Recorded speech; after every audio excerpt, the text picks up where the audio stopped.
If the system stays the way it is right now, and we just stay frozen in the way they're doing, they meaning the central banks, then I'm a deflationist. Yeah, I would see some prices rising. Like, I don't think there's any way that you're going to have prices at the grocery store go down. There's no way that's going to happen.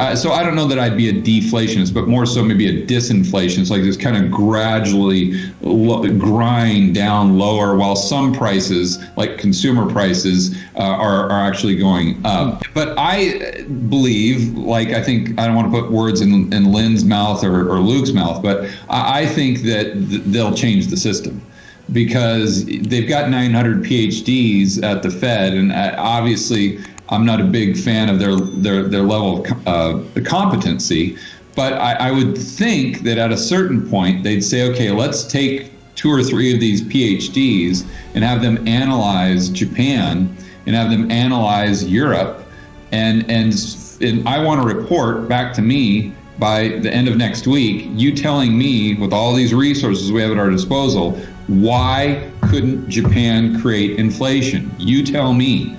So we'll just do what Japan did, but we'll just try to do more of it. So Draghi comes out and says, we'll do whatever it takes, and we're going to create this inflation, whatever.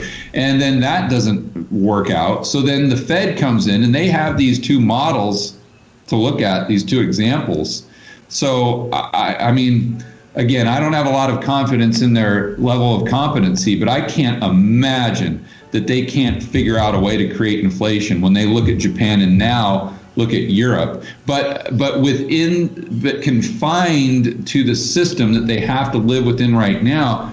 I don't know that it's possible, because they don't have a direct transfer mechanism, number one, to increase the money supply and the real economy that are chasing those goods and services, but also they don't have a way to increase velocity.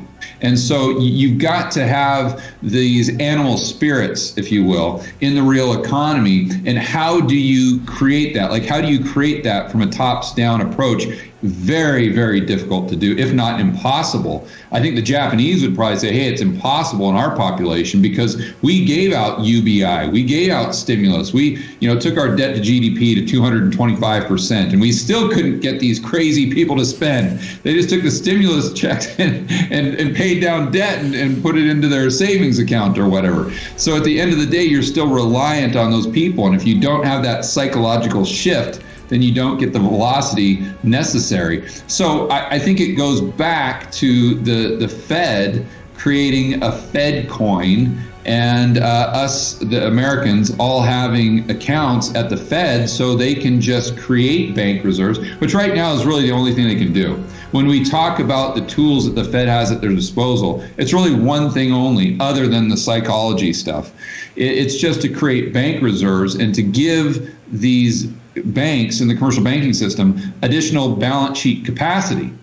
Once they have the additional balance sheet capacity to go loan, then it's up to them to go into the market and produce these loans. And then it's up to the consumers and the entrepreneurs to have demand for those loans in the first place. So like we said in our last talk, it's that supply-demand equation for the loans. So just the simple fact of the Fed increasing bank reserves to a quadrillion, let's say, doesn't necessarily mean that we have any additional lending or we have any additional money supply. Now, you could argue there'd have to be some sort of spillover, but technically you could see how it would work. There doesn't necessarily have to be this direct causal effect of taking bank reserves up to some astronomical number and still not have it, or still have it really not have too much of an effect over the inflation.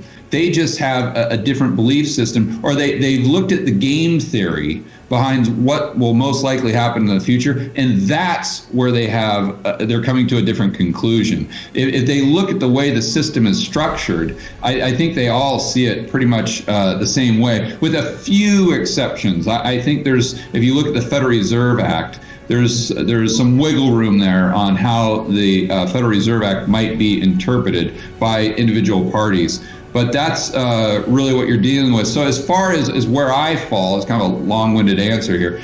I think that the Fed will look at everything around them, and they'll go to this digital currency to try to inject money directly into the system without having to rely on the banking system. And I think they'll use it to increase velocity, because what they'll do is they'll do it through UBI, and they'll give you a time frame where you have to spend that money within 30 days. And if you don't spend it within 30 days, then poof, it's gone from your phone or gone from your account. So obviously people are going to go out there and spend it. And if by chance they don't have enough velocity with that, well, then you just say 15 days or 10 days or whatever. So I think that's going to be their approach to creating inflation. And if they don't take that approach, and they just look at Japan and Europe and just try to do the same thing but more of it, I mean, that's truly the definition of insanity. In the future, especially in the next 6 months, if we come into another downturn because of the virus or shutdowns or whatever, watch the language of the Federal Reserve.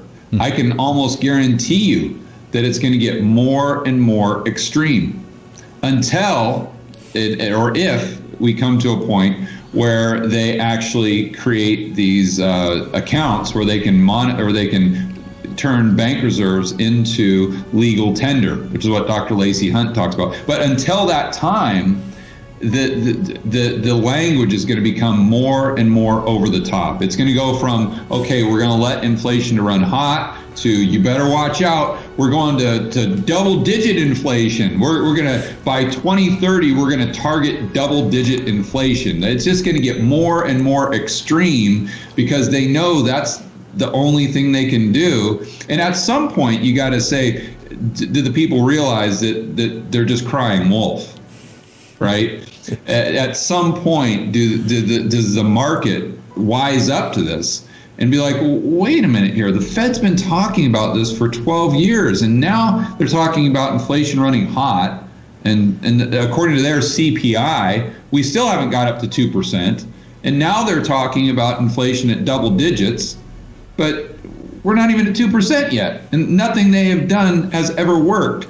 And that's when you could really see some downside in the stock market, especially, is if they stop believing that the Fed has these powers, and if they realize the emperor has no clothes.